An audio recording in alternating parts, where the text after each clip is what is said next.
ഇന്നത്തെ വീഡിയോയിൽ നമ്മൾ സംസാരിക്കാൻ പോകുന്നത് ഇലക്ട്രിക്കൽ വയറിങ്ങുകളെ പറ്റിയാണ്. അതായത് ഇന്നത്തെ ഒരു വീഡിയോയിലൂടെ നമ്മൾ പങ്കുവയ്ക്കുന്നത് ഇലക്ട്രിക്കൽ വയറിങ്ങിൻ്റെ ബേസിക്കും അതുപോലെ എങ്ങനെയാണ് ഒരു തുടക്കക്കാരന് ഇലക്ട്രിക്കൽ വയറിങ് ചെയ്തു പഠിക്കാം എന്നുള്ള കാര്യങ്ങളൊക്കെയാണ്. അപ്പോൾ ഇന്നത്തെ ഈ ഒരു വീഡിയോയുടെ ഒരു പ്രധാന പ്രത്യേകത എന്താണെന്നാൽ നമ്മൾ ഈ വീഡിയോ ചെയ്യുമ്പോഴെല്ലാം നമുക്ക് വരുന്ന പ്രധാന കമൻറ്റാണ് കുറച്ചും കൂടെ കണ്ടൻറ്റുകളെ ലളിതമാക്കി സംസാരിക്കുമെന്ന്. അപ്പോൾ അത്തരത്തിൽ ഈ ഒരു കണ്ടൻറ്റ്, അതായത് ഇലക്ട്രിക്കൽ വയറിങ് ചെയ്തു പഠിച്ചു തുടങ്ങുന്ന പുതിയ ആൾക്കാർക്ക് മനസ്സിലാകുന്ന രീതിക്ക് വളരെ ലളിതമായി തന്നെയാണ് ഈ ഒരു വീഡിയോ ചെയ്യാൻ നമ്മൾ ശ്രമിച്ചിരിക്കുന്നത്. അപ്പോൾ തീർച്ചയായും ഈ ഒരു വീഡിയോ പറ്റിയുള്ള നിങ്ങളുടെ അഭിപ്രായം കമൻറ്റ് രൂപത്തിലൊന്ന് രേഖപ്പെടുത്തണം. അതായത് ഇലക്ട്രിക്കൽ വയറിങ്ങുകളെ പറ്റി സംസാരിച്ച് തുടങ്ങുമ്പോൾ എല്ലാവരും തന്നെ ചെയ്യുന്നത് അതിൻ്റെ ടൈപ്സ് ഓഫ് വയറിങ്ങിൽ തുടങ്ങുക എന്നുള്ളതാണ്. അതായത് നമ്മുടെ ക്ലേറ്റ് വയറിങ്, അതുപോലെ തന്നെ ഓപ്പൺ വയറിങ്, കൺസീൽഡ് വയറിങ് എന്നിങ്ങനെ അതിൻ്റെ ടൈപ്പുകളൊക്കെ പറഞ്ഞ് ഒരുപാട് തിയറിയിലേക്കൊക്കെ പോയിട്ടൊക്കെയാണ് നമ്മൾ പ്രാക്ടിക്കൽ ഓറിയൻറ്റഡ് ആയിട്ടുള്ള സബ്ജക്റ്റിലേക്ക് വരുന്നത്. അപ്പോൾ നമ്മൾ ആ ഒരു രീതി ഒഴിവാക്കിക്കൊണ്ട് ഈ ക്ലേറ്റ് വയറിങ് അല്ലെങ്കിൽ ഓപ്പൺ വയറിങ് ഇതെല്ലാം നമ്മൾ പിന്നീട് നമ്മൾ ചർച്ച ചെയ്യും. നമ്മളിപ്പോൾ ചെയ്യുന്നതെന്ന് പറയുന്നത് നമ്മുടെ വീട്ടിലെ തന്നെ വയറിങ്ങിനെ ഒരു എക്സാമ്പിളാക്കി എടുത്തുകൊണ്ട് തന്നെ അതിനെ പല ഭാഗങ്ങളാക്കി തരംതിരിച്ച് എങ്ങനെയാണ് നമുക്ക് പെട്ടെന്ന് ഈ വയറിങ് പഠിക്കാമെന്നും എന്തെല്ലാം ബേസിക് കാര്യങ്ങളാണ് നമ്മൾ ഈ വയറിങ് ചെയ്യുമ്പോൾ ശ്രദ്ധിക്കേണ്ടതെന്നും എല്ലാമാണ് നമ്മൾ ഈ ഒരു വീഡിയോയ്ക്കകത്ത് ഇൻക്ലൂഡ് ചെയ്തിരിക്കുന്നത്. അപ്പോൾ നമുക്കറിയാം വയറിങ് എന്ന് പറയുന്ന സമയത്ത് പലർക്കും ഒരു വലിയൊരു കൺഫ്യൂഷൻ ഉണ്ടാകും. അപ്പം ആ ഒരു ഓവറോൾ, അതായത് ഈ വയറിങ് കൊണ്ട് എന്താണ് അർത്ഥമാക്കുന്നത് എന്നുള്ളത് ഓവറോൾ നമ്മളൊന്ന് മനസ്സിലാക്കിയെടുക്കണം. അപ്പോൾ അതായത് നമുക്കറിയാം നമ്മുടെ വീട്ടിലേക്ക് വരുന്നത് ഫേസും ന്യൂട്രലും, ഇലക്ട്രിസിറ്റി ആയിട്ട് വരുന്നത് ഫേസും ന്യൂട്രലും രണ്ട് രീതിയിലാണ് നമുക്ക് സപ്ലൈ കിട്ടുന്നത്. അപ്പോൾ ആ ഒരു ഫേസിനെയും ന്യൂട്രലിനെയും ഉപയോഗിച്ചുകൊണ്ട് നമ്മുടെ വീട്ടിലെ ഓരോ ലൈറ്റുകളും അതുപോലെ തന്നെ എക്യുപ്മെൻസും എല്ലാം പ്രവർത്തിപ്പിക്കുക എന്നുള്ളതാണ് വയറിങ്ങിലൂടെ നമ്മൾ ചെയ്യുന്നത്.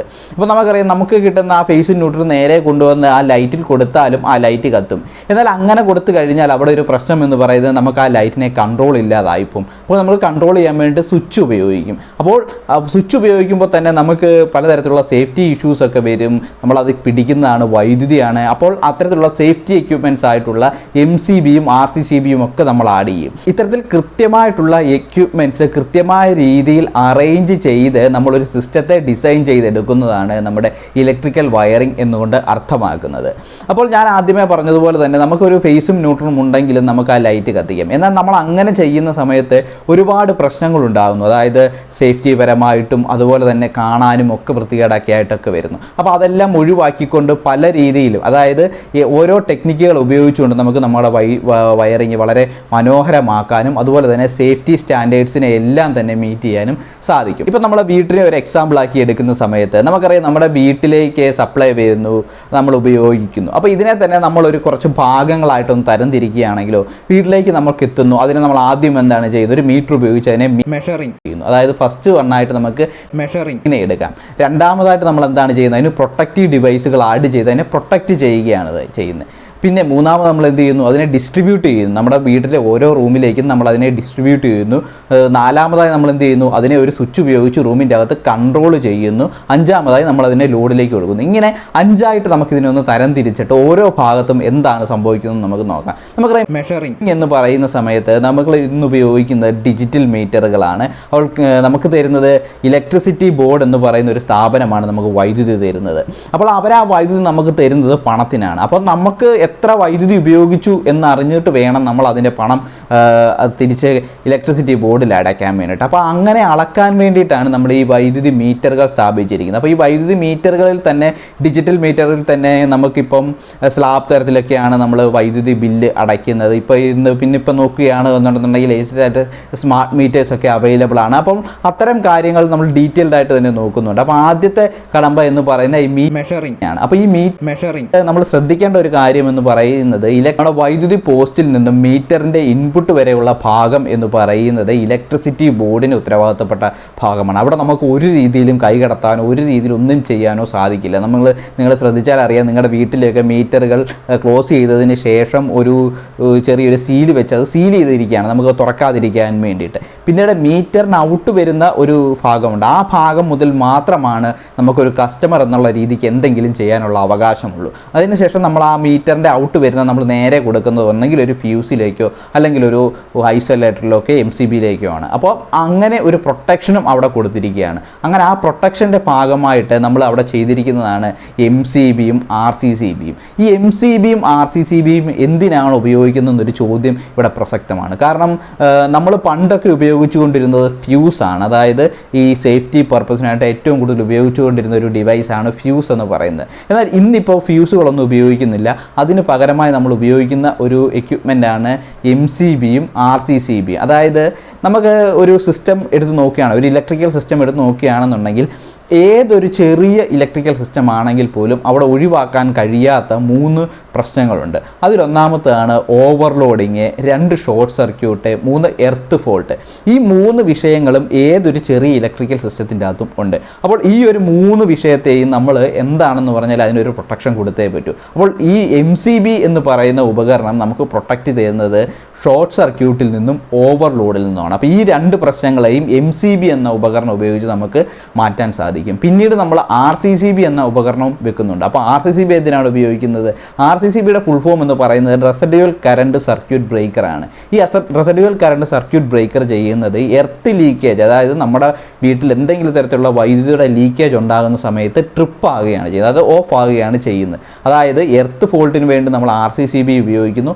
അതുപോലെ തന്നെ ഷോർട്ട് സർക്യൂട്ടിനും ഓവർലോഡിനും വേണ്ടിയിട്ട് നമ്മൾ MCBയുമാണ് ഉപയോഗിക്കുന്നത്. ഇങ്ങനെ ഒരു പ്രൊട്ടക്ഷനാണ് ഏറ്റവും ബേസിക് ആയിട്ട് നമ്മുടെ വീടുകളിലൊക്കെ നമ്മൾ ചെയ്യുന്നത്. പിന്നീട് അത് കഴിഞ്ഞ് വരുമ്പോഴത്തേക്കും നമ്മൾ ഡിസ്ട്രിബ്യൂഷനിലേക്കാണ് വരുന്നത്. അപ്പോൾ ഡിസ്ട്രിബ്യൂഷനിലേക്ക് വരിക എന്ന് പറഞ്ഞു കഴിഞ്ഞാൽ നമുക്കറിയാം നമ്മുടെയൊക്കെ വീട്ടിലൊക്കെ ഒരു DB ബോക്സ്, അതായത് ഡിസ്ട്രിബ്യൂഷൻ ബോക്സ് വെക്കുന്നുണ്ട്. അവിടെ അത് തുറന്നു നോക്കിയാൽ നിങ്ങൾക്ക് കാണാം അതിൽ ഒരുപാട് MCBകളും കണക്ട് ചെയ്ത് വെച്ചിട്ടുണ്ട്. അപ്പോൾ ഓരോ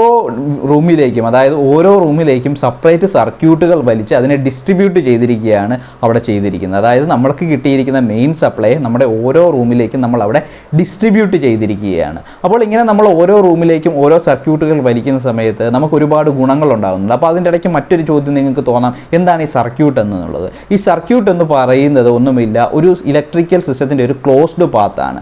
അതായത് നമ്മുടെ DBയിൽ നിന്നും ഒരു ഫേസ് വയർ പോയി നമ്മുടെ ഒരു ഫസ്റ്റ് റൂമിൽ ചെന്ന് അത് അവിടുത്തെ എക്യുപ്മെൻറ്റിൻ്റെ അകത്തെല്ലാം കണക്ഷൻ കൊടുത്തതിന് ശേഷം തിരിച്ച് ന്യൂട്രലിലൂടെ നമ്മുടെ DBയിലേക്ക് തന്നെ തിരിച്ചെത്തുമ്പോൾ അതിനെ ഒരു സർക്യൂട്ടായിട്ട് നമുക്ക് കണക്കാക്കാം. അടുത്തൊരു സർക്യൂട്ട് എന്ന് പറയുന്നത് ഇതുപോലെ തന്നെ DBയിൽ നിന്നും മറ്റൊരു റൂമിലേക്ക് പോയി അവിടെ സപ്ലൈ എല്ലാം കൊടുത്തിട്ട് തിരിച്ച് ന്യൂട്രലിലൂടെ നമ്മുടെ DBയിലേക്ക് തന്നെ തിരിച്ചെത്തണം. അപ്പോൾ ഇതിനെ നമുക്ക് രണ്ടാമത്തെ ഒരു സർക്യൂട്ടായിട്ടും നമുക്ക് കണക്കാക്കാം. ഇങ്ങനെ ഒരുപാട് സർക്യൂട്ടുണ്ട്, പവർ സർക്യൂട്ടുണ്ട്, ലൈറ്റ് സർക്യൂട്ടുണ്ട്, അന്നിങ്ങനെ നമുക്ക് പല രീതിയിൽ തരംതിരിക്കാം. അപ്പോൾ അതെല്ലാം നമുക്ക് ഡീറ്റെയിൽഡ് ആയിട്ട് തന്നെ നോക്കാവുന്നതുമാണ്. അപ്പോൾ ഇങ്ങനെയാണ് ഇതിൻ്റെ ഡിസ്ട്രിബ്യൂഷൻ വരുന്നത്. പിന്നീട് നമ്മൾ വരുന്നത് കൺട്രോളിങ്ങിലേക്കാണ്. അതായത് നമുക്കറിയാം ഇപ്പം നമ്മൾ ഡിസ്ട്രിബ്യൂട്ട് ചെയ്ത് നമ്മുടെ സപ്ലൈ എന്ന് പറയുന്നത് നേരെ നമ്മുടെ റൂം വരെ എത്തി. അവിടെ റൂമിലെ ഒരു ലൈറ്റിനെ നമുക്ക് നേരിട്ടത് കൊടുക്കാൻ പറ്റില്ല, അതിനെ കൺട്രോൾ ചെയ്യണം. അതിനെ കൺട്രോൾ ചെയ്യാൻ വേണ്ടിയിട്ടാണ് നമ്മൾ സ്വിച്ചുകൾ എന്ന് പറയുന്ന ഉപകരണം ഉപയോഗിക്കുന്നത്. അതായത് സ്വിച്ച് ഉപയോഗിച്ചാണ് നമ്മൾ വൈദ്യുതിയെ കൺട്രോൾ അവിടെ ചെയ്യുന്നത്.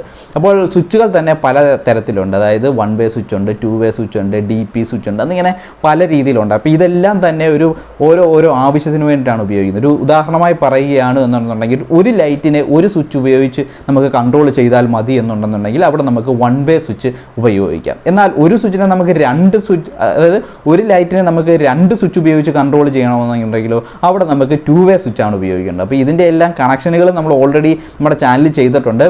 എന്നാലും നമ്മൾ വരുന്ന വീഡിയോസിലെല്ലാം ഇതിനെപ്പറ്റി ഡീറ്റെയിൽഡ് ആയിട്ട് തന്നെ പറയുന്നുമുണ്ട്. അപ്പോൾ ഇങ്ങനെയാണ് നമ്മുടെ വീട്ടിലെ കൺട്രോളിങ്ങുകളും വരുന്നത്. പിന്നീട് നമ്മൾ ഏറ്റവും കൂടുതൽ അറിഞ്ഞിരിക്കേണ്ട ഒരു കാര്യം കൂടിയാണ്, അതായത് നമ്മൾ എവിടെയാണ് സ്വിച്ച് കണക്ട് ചെയ്യുന്നത് എന്നുള്ളത്. നമ്മൾ കൺട്രോൾ ചെയ്യാൻ വേണ്ടിയിട്ട് നമ്മുടെ റൂമിലേക്ക് എത്തിയ സപ്ലൈ എത്തിയിട്ടുണ്ട്. അവിടെ ഏത് ഭാഗത്താണ്, അതായത് ഞാൻ ആദ്യം പറഞ്ഞത് നിങ്ങൾക്ക് ഓർമ്മ കാണും, നമുക്ക് വീട്ടിലേക്ക് കിട്ടുന്നത് ഫേസ്, ന്യൂട്രൽ എന്നിങ്ങനെ 2 തരത്തിലാണ്. അപ്പോൾ ഈ ഫേസിലാണോ ന്യൂട്രലാണോ നമ്മൾ സ്വിച്ച് കണക്ട് ചെയ്യുന്നൊരു ചോദ്യമുണ്ട്. നമ്മളെപ്പോഴും സ്വിച്ച് കണക്ട് ചെയ്യുന്നത് ഫേസ് വയറിലായിരിക്കും. അതിൻ്റെ പ്രധാന കാരണം എപ്പോഴും ലൈൻ പ്രസൻ്റ് ആയിട്ടുള്ളത് ഫേസിലാണ്. അതിപ്പം ഫേസിനെ നമുക്ക് ലൈവ് വയർ എന്നും പറയാം. നിങ്ങൾ ഏതെങ്കിലും ഒരു പ്ലഗ് ടോപ്പ് ഒക്കെ എടുത്ത് നോക്കിക്കഴിഞ്ഞാൽ അതിൽ NA എന്നായിരിക്കും എഴുതിയിരിക്കുന്നത്. അതായത് ലൈവ് വയറാണ് നമ്മൾ ഫേസ് എന്ന് പറയുന്നത്. അതായത് എപ്പോഴും അതിൻ്റെ അകത്ത് സപ്ലൈ പ്രസൻ്റ് ആയിരിക്കും. N എന്ന് പറയുന്നത് ന്യൂട്രൽ എന്ന് പറയുന്ന ഒരു റിട്ടേൺ പാത്ത് ആയിരിക്കും. ആ ന്യൂട്രൽ വോൾട്ടേജ് എന്ന് പറയുന്നത് എപ്പോഴും നമുക്ക് 0 ആയിട്ടാണ് കിട്ടേണ്ടത്. അതായത് നമ്മുടെ ഫേസ് വയർ എന്ന് പറയുന്നത് എപ്പോഴും 230 വോൾട്ടും നമ്മുടെ ന്യൂട്രൽ എന്ന് പറയുന്നത് 0 വോൾട്ടും ആയിരിക്കണം. അങ്ങനെയാണ് നമ്മൾ ഇലക്ട്രിക്കൽ സിസ്റ്റത്തിനെ ഡിസൈൻ ചെയ്തിരിക്കുന്നത്. അപ്പോൾ 230 വോൾട്ടേജ് ഉള്ള ഫേസിലായിരിക്കണം നമ്മൾ കൺട്രോൾ ചെയ്യേണ്ടത് എന്നുള്ളത് കൊണ്ടാണ് നമ്മൾ ഫേസിൽ സ്വിച്ച് കണക്ട് ചെയ്യുന്നത്. നമ്മൾ ഇനി തിരിച്ച് ന്യൂട്രൽ കൊണ്ടുവന്ന് സപ്ലൈ സ്വിച്ച് കണക്ട് ചെയ്തതെന്ന് പറഞ്ഞാലും നമ്മൾ സ്വിച്ച് ഓഫ് ചെയ്ത് കഴിഞ്ഞാൽ ലൈറ്റ് ഓഫ് ആകും. പക്ഷേ സംഭവിക്കുന്നത് എന്താണെന്ന് വെച്ച് കഴിഞ്ഞാൽ നമ്മുടെ ഈ ഫേസിലെ സപ്ലൈ നേരെ നമ്മുടെ ലൈറ്റിലൂടെ കറങ്ങി തിരിച്ച് സ്വിച്ചിലെത്തി സ്വിച്ചിൽ നിന്ന് പിന്നെ ന്യൂട്രലിലേക്ക് പിന്നെയും പോകാൻ പറ്റാത്തതുകൊണ്ട്, അതായത് റിട്ടേൺ പാത്ത് ഇല്ലാത്തത് കൊണ്ടാണ് ആ ലൈറ്റ് ഓഫ് ആകുന്നത്. അതിനർത്ഥം ആ വൈദ്യുതി എപ്പോഴും നമ്മുടെ ലോഡിൽ, അതായത് ലൈറ്റിൽ എപ്പോഴും പ്രസൻ്റ് ആണ്. അത് ആ ലോഡിന് പ്രശ്നമാണ്. അതുപോലെ തന്നെ സേഫ്റ്റി പരമായിട്ട് നോക്കുകയാണെങ്കിലും ഒരുപാട് പ്രശ്നമുണ്ടാകും. അതുകൊണ്ടാണ് എപ്പോഴും നമ്മൾ സ്വിച്ച് കണക്ട് ചെയ്യുന്നത് ഫേസ് വയറിലാണ് എന്ന് പറയുന്നത്. പിന്നീട് നമ്മൾ നോക്കുകയാണ് എന്നുണ്ടെന്നുണ്ടെങ്കിൽ അടുത്താണ് നമ്മുടെ ലോഡ് എന്ന് പറയുന്നത്. ലോഡ് എന്ന് പറയുന്നത് നമ്മുടെ വീട്ടിലെ എല്ലാ എക്യുപ്മെൻറ്റ്സിനെയും നമുക്ക് ലോഡായിട്ട് കണക്കാക്കാം. അതായത് ഉദാഹരണമായി പറയുകയാണെങ്കിൽ ലൈറ്റ്, ഫാന്, മിക്സി, ഈ ഫ്രിഡ്ജ് എല്ലാം നമുക്ക് ഓരോ ലോഡായിട്ട് കണക്കാക്കാം. അപ്പോൾ ഈ ലോഡിനെ നമ്മൾ അല്ലെങ്കിൽ ഒന്ന് ഡിഫൈൻ ചെയ്യുകയാണ് എന്നുണ്ടെന്നുണ്ടെങ്കിൽ വൈദ്യുതി ഉപയോഗിക്കുന്ന അല്ലെങ്കിൽ വൈദ്യുതി ഉപയോഗിച്ച് നമുക്ക് എന്തെല്ലാം കാര്യങ്ങൾ ചെയ്യാം, അതായത് ഒരു ജോലി ചെയ്യുന്ന ഒരു ഉപകരണത്തിനെയാണ് നമുക്ക് ലോഡായിട്ട് കണക്കാക്കാൻ സാധിക്കുന്നത്. അപ്പം നമുക്ക് ഈ ലോഡുകൾ തന്നെ പലതരത്തിലുണ്ട്. ഇപ്പോൾ ലൈറ്റ് ലോഡുണ്ട്, റെസിസ്റ്റീവ് ലോഡ്, ഇൻഡക്റ്റീവ് ലോഡ് എന്നിങ്ങനെ പല രീതിയിലുണ്ട്. അപ്പോൾ അതെല്ലാം തന്നെ നമുക്ക് പല ഭാഗങ്ങളിലാണ് ഉപയോഗിക്കുന്നത്. ഇത്തരത്തിലുള്ള ഡീറ്റെയിൽഡ് ആയിട്ട്, അതായത് ഈ ലോഡിനെ തന്നെ നമ്മൾ ഡിസ്ട്രിബ്യൂട്ട് ചെയ്യുന്നതൊക്കെ എന്ന് പറഞ്ഞു കഴിഞ്ഞാൽ നമ്മുടെ വീടുകളിൽ അധികം നോക്കുന്നില്ല. പിന്നീട് നമ്മൾ നോക്കുന്നതെന്ന് പറയുന്നത് ഇൻഡസ്ട്രിയൽ വയറിങ്ങുകളാണ് ഇത്തരത്തിൽ ലോഡുകളെ നമ്മൾ പ്രധാനമായിട്ട് സെപ്പറേറ്റ് ചെയ്ത് വയറിംഗ് ഒക്കെ ചെയ്യുന്നത്. അപ്പോൾ അതിലേക്ക് നമ്മൾക്ക് ഇപ്പം കടക്കേണ്ട കാര്യമില്ല, കാരണം അത് ഇച്ചിരി ഒരു അഡ്വാൻസ്ഡ് ആണ്. നമുക്ക് പിന്നീട് നോക്കാം. അപ്പോൾ ഇത്രയും കാര്യങ്ങൾ, അതായത് നമ്മുടെ ഈ ഒരു വീട്ടിലേക്ക് എത്തിയ സപ്ലൈയെ നമ്മുടെ ഒരു ലോഡ് വരെ എത്തിക്കുന്ന ആ ഒരു ഭാഗത്ത് നമ്മൾ ഉപയോഗിക്കുന്ന പ്രത്യേക എല്ലാ പ്രധാന കാര്യങ്ങളും എല്ലാമാണ് ഇന്നത്തെ ഒരു വീഡിയോയിലൂടെ നമ്മൾ സംസാരിച്ചത്. ഇതിൽ ഒരു കാര്യം കൂടെ ഞാൻ പറഞ്ഞില്ല മനഃപൂർവ്വം, അത് നിങ്ങൾക്ക് ഇപ്പം മനസ്സിലായി കാണും. അപ്പോൾ ആ ഒരു കാര്യം എന്ന് പറയുന്നത് നമ്മുടെ എർത്താണ്. അതായത് എർത്ത് വയറിനെ പറ്റി ഞാൻ ഇതുവരെയായിട്ടും സംസാരിച്ചില്ല. കാരണം എന്ന് പറയുന്നത് ഈ ഒരു ഫ്ലോയിൽ, അതായത് എങ്ങനെയാണ് വൈദ്യുതി നമ്മൾക്ക് ഇലക്ട്രിസിറ്റി ബോർഡിൽ നിന്ന് കിട്ടി ലോഡ് വരെ എത്തുന്നു എന്നുള്ളൊരു ഫ്ലോ ആണ് ഞാൻ പറയാൻ ഉദ്ദേശിച്ചത്. അതുകൊണ്ടാണ് ഞാൻ ഇവിടെ എർത്തിൻ്റെ കാര്യം പ്രത്യേകം എടുത്ത് പറയാഞ്ഞത്. എർത്ത് എന്ന് പറയുന്നത് നമ്മുടെ ഈ ഒരു ഇലക്ട്രിക്കൽ വയറിങ്ങിൽ വളരെ ഇമ്പോർട്ടൻ്റ് ആയിട്ടുള്ള ഒരു ഭാഗം കൂടിയാണ്. അപ്പോൾ എർത്തിനെ ഒരുപാട് കാര്യങ്ങൾ നമുക്ക് പഠിക്കാനുണ്ട്. കഴിഞ്ഞൊരു വീഡിയോയിലൂടെ എർത്തിൻ്റെ ഇമ്പോർട്ടൻസ് എന്താണെന്നുള്ളതിൻ്റെ ഒരു പ്രാക്ടിക്കൽ ഡെമോൺസ്ട്രേഷൻ നമ്മുടെ ചാനലിൽ നമ്മൾ ചെയ്തിട്ടുണ്ട്. അത് നിങ്ങൾക്കൊന്ന് കണ്ടിരിക്കാവുന്നതാണ്.